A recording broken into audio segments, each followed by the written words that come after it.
اهلا بمتابعين رونيتا من كل مكان، اتمنى تكونوا بخير وباحسن حال. في الفيديو بتاعنا النهارده او في حلقتنا النهارده هنتكلم عن اول فرن لصناعة الزجاج في مصر القديمة. تعد صناعة الزجاج في مصر من الصناعات التي لاقت رواجا كبير، وكانت صناعة الزجاج معروفة لمصر منذ أول عصور التاريخ، حيث تم العثور على بعض الخرز والتمائم المصنوعة منه، وكمان على بعض الأواني. وكانت المواد اللي بيصنع منها الزجاج هي الرمل، وبتحتوي على عنصر كربونات الكالسيوم.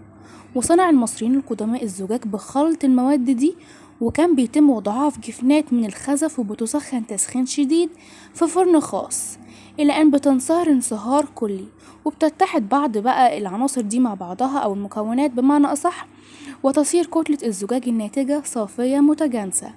وكان الزجاج الناتج بيصب في قوالب أو بيبرم في صورة عيدان زجاجية رفيعة.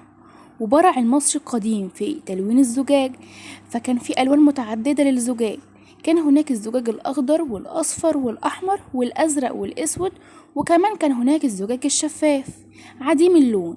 وقد وجد في مصر على عدة مصانع للزجاج، أقدمها عهدا ما وجد بطيبة، وبيرجع تاريخه لعهد الملك أمنحتب الثالث أحد ملوك الأسرة ال18. وكمان لقينا 4 مصانع في العمارنة في عهد الملك إخناتون.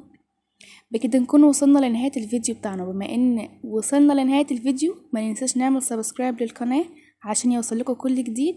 انتظروني الحلقة الجاية بموضوع جديد. سلام.